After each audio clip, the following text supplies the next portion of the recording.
প্রধানমন্ত্রী যখন বাংলাদেশের বুকের উপর দিয়ে ট্রেন চলার যে চুক্তি, করিডোর দেওয়ার যে চুক্তি করে আসেন এবং বিনিময়ে তিনি তিস্তার চুক্তি বাস্তবায়ন করতে পারেন না, তখন আমাদের কাছে অত্যন্ত দুঃখ লাগে, অত্যন্ত কষ্ট লাগে। আপনারা নিশ্চয়ই ওই চিকেন নেকটা মানচিত্রে দেখেছেন।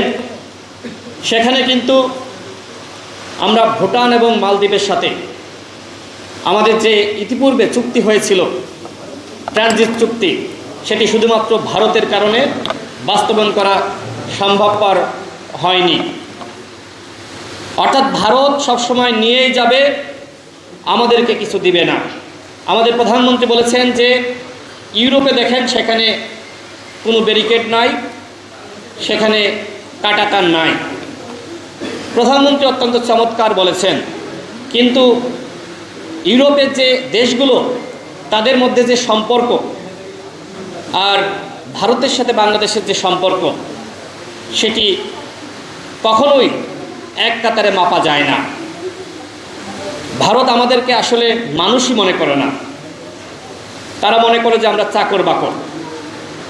যে কারণে আমাদের সাথে এই চাকর বাকরের মতনই ভারত আচরণ করে আসছে। এটি অত্যন্ত দুঃখের বিষয়, অত্যন্ত কষ্টের বিষয়।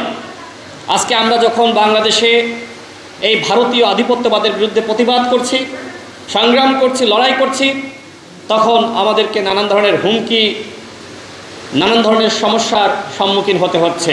বন্ধুগণ, এখানে আমাদের নাগরিক সমাজের যারা প্রতিনিধি রয়েছেন, শিক্ষক রয়েছেন, যারা সবসময় স্বাধীনতা এবং সার্বভৌমত্ব রক্ষার জন্য কথা বলেন, তারা এখানে আজকে উপস্থিত হয়েছেন। এই আমাদের মতন ছাত্র যুবক দেশের জনগণকে সাহস দেওয়ার জন্য। সুতরাং আমাদের ভয় পেলে চলবে না। আমাদের সাথে বাংলাদেশের 18 কোটি মানুষ রয়েছে। বর্তমানে সরকার যে চুক্তি করেছে, আমরা এর আগেও বলেছি, এখনও বলছি, বাংলাদেশের বুকের উপর দিয়ে যে ট্রেন চলার সিদ্ধান্ত এবং সেটি ভারতীয় ব্যবস্থাপনায় করিডোর দেওয়ার যে সিদ্ধান্ত, আমরা এই সিদ্ধান্ত ঘৃণা ভরে প্রত্যাখ্যান করছি। আমরা এই সিদ্ধান্ত মানি না বন্ধুগণ।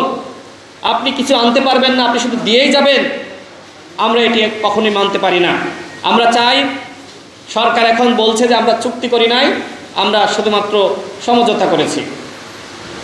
তার মানে এখন যদি আমরা জোরালোভাবে প্রতিবাদ করতে পারি, চুক্তি আসলে করেছে কিন্তু স্বীকার যাচ্ছে না, আমরা যদি বাংলাদেশ থেকে আমরা যারা তরুণ রয়েছি, আমরা যদি রাজপথে প্রতিবাদ করার মাধ্যমে আমরা সরকারকে বাধ্য করতে পারি, তাহলে সরকার এই চুক্তি থেকে দূরে সরে আসবে।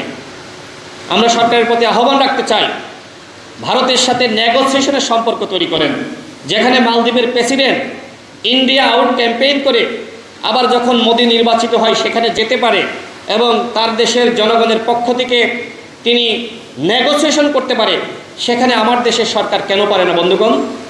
না পারার পিছনে একটাই কারণ, সেটি হলো জনভিত্তি নাই, পায়ের নিচে মাটি নাই। যদি জনগণের ভোটে এই সরকার ক্ষমতায় থাকতো, তাহলে নেগোসিয়েশন করতে পারত। এর আগে যখন বিএনপি ক্ষমতায় ছিল, তারা নেগোসিয়েশন করতে পেরেছে। সাবেক প্রধানমন্ত্রী এত অসুস্থ, দেখেন তিনি গৃহে অন্তরীণ, তাকে যেভাবে কষ্ট দেওয়া হচ্ছে, সাবেক 3 বারের প্রধানমন্ত্রী, তাকে এইভাবে কষ্ট দেওয়া, এটি আন্তর্জাতিক মহল থেকেও প্রতিবাদ জানাচ্ছে। তাকে কেন কষ্ট দিচ্ছে জানেন বন্ধুগণ?